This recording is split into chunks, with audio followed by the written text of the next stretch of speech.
what science has contributed to spirituality, the mind at present.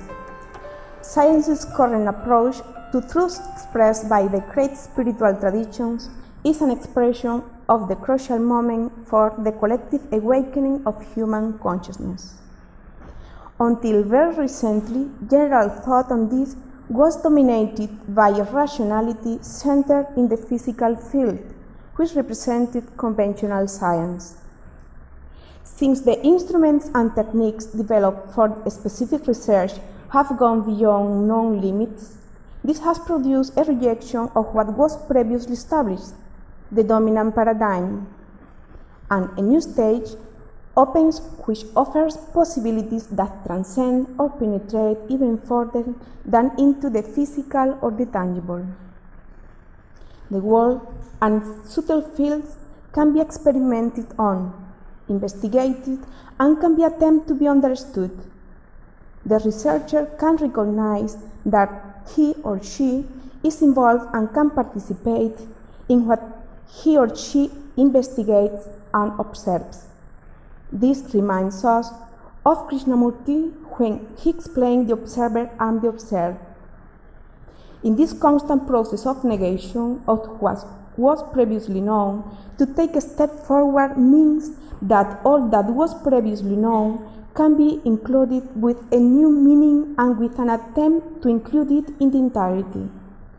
The true scientific mind is the one which remains open and without identifying with that has been known. It becomes able to radicalize its potentials to access new realities as yet not perceived. We can cite determining points in the terrain of physics, like in quantum physics, or in relativity, in biology, in psychology, etc., that have made it possible for the experts of the principle described in the great spiritual traditions of the Orient, like in Buddhism, Hinduism, Taoism, etc. And we find that these are essentially expressed in Theosophy. These same experts find with joy the great resonance of the new postulation of science with those eternal truths. The Mahachohan, in his letter of 1881, said, "The doctrine we promulgate, being the only true one, must, supported by such evidence as we are preparing to give, become ultimately triumphant as every other truth. Yes, yet it is absolutely necessary to inculcate it gradually, enforcing its theories, unimpeachable facts for those who know, with direct inference deduced from and corroborated by the evidence furnished by modern exact science." The words speaks of our present, a present in which each one of us, from our own place, can participate in this opportunity to collaborate with the expression and realization of those transcendent truths, in a moment in which science and spirituality began to speak similar languages. Psychology and consciousness. Currently, meditation techniques for mental health, or better known as contemplative sciences, are at their peak. In this field, a contemporary scientific approach to spiritual practice and values is being achieved. That is to say, a tendency towards integration of the knowledge of man and about man, which can allow a more complete vision. Scientific studies which demonstrate the connections between the different states of consciousness and their effects on brain activity and on the body in general are becoming increasingly common. The growing collaboration and integration of the teachings of Buddhism, neurosciences, and the sciences of the mind have reversed the appearance of new standardized techniques and models to cultivate mental health and well-being. Interpersonal neurobiology is based on the integration of knowledge proceeding from various disciplines. Integration could be considered as a common underlying mechanism in various ways to arrive to well-being.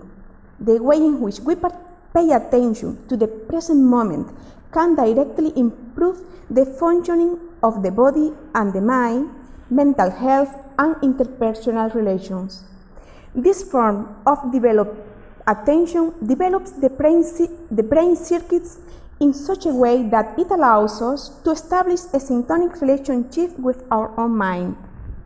John Kabat-Zinn believes that one definition of mindfulness is paying attention in a particular way, on purpose, in the present moment, and not judgmentally. In the field of psychology, as Jung once said, it is the science of the soul. Nowadays, the practices of mindfulness can be studied and investigated. Deep psychology invites us, and has done for some time, to attend to our own insight. In Psychology and Alchemy, Jung states, "Your vision will become clear only when you can look into your own heart. Who looks outside dreams, who looks inside awakes." We are reminded of the quote by K.H. when he tells us, "The moral and spiritual suffering of the world are more important and need help and cure more than science needs aid from us in any field of discovery."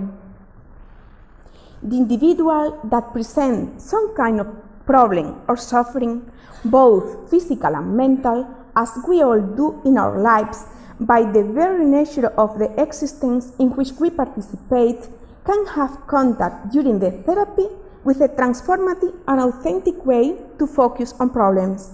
It is possible to show how the sense of attention, as what it is, can be discovered only through each of our own experiences. This deliberate way to take care without effort, free, without judgment, and not reactive, allows the acceptance of that which is even painful.